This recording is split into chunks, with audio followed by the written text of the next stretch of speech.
अथर्ववेद ज्ञान का वह सागर है जिस पे डुबकी लगाने वाला इस भवसागर को पार हो जाता है। अथर्ववेद को अगर हम ज्ञान का महासागर कहें तो कोई भी अतिशयोक्ति नहीं होगी। अथर्ववेद ये एक प्राचीन ग्रंथ है। हमें इस बात पर गर्व होना चाहिए कि हम भारतीय हैं।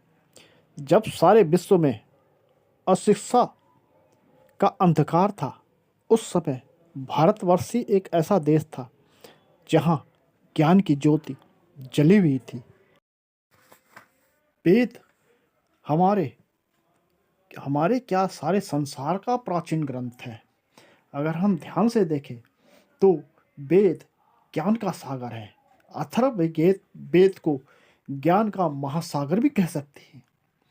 कौन सा विज्ञान ऐसा है जो इसके अंदर नहीं मिलेगा। आप अगर अथर्ववेद को पढ़ेंगे, अथर्ववेद रिसर्च का केंद्र है। हर क्षेत्र में हर कंट्री अथर्ववेद पे रिसर्च कर रही है और किसी दूसरे धर्म के धार्मिक ग्रंथों में कोई रिसर्च नहीं हो रहा है। आप देखेंगे कि हमारे ही प्राचीन से प्राचीन ग्रंथों पे दुनिया के बड़े बड़े देश और वैज्ञानिक रिसर्च कर रहे हैं और ज्ञान अर्जित कर रहे हैं। सनातन धर्म एक वैज्ञानिक धर्म है। अथर्ववेद में वैज्ञानिक दृष्टिकोण से देखें तो इसमें वनस्पति विज्ञान का विवरण, अनेक जड़ी बूटियों का विवरण मिलता है और गंभीर से गंभीर रोगों की चिकित्सा के विषय में विस्तार से बताया गया है। इसमें आप देखेंगे अर्थशास्त्र के मौलिक सिद्धांत को निरूपित किया गया है। राजनीति से जुड़े तत्व, राष्ट्रभूमि तथा राष्ट्रभाषा की महिमा, शल्य चिकित्सा।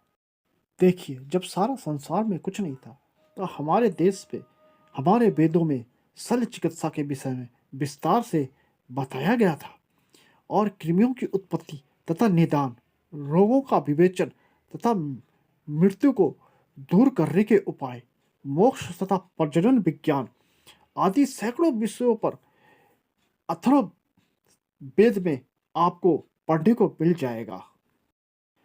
अगर हम आयुर्वेद की दृष्टि से देखें तो अथर्ववेद का बहुत ही महत्वपूर्ण और सराहनीय स्थान है।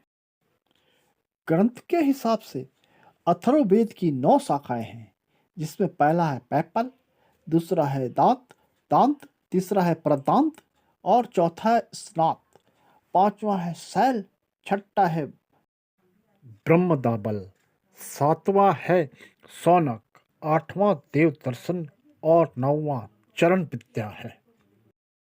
कहा भी गया है कि जिस राज्य में अथवा जिस देश में अथर्ववेद को जानने वाला विद्वान शांति स्थापना के कर्म में निरत रहता है, वह राष्ट्र उपद्रव रहित होकर निरंतर उन्नति करता है।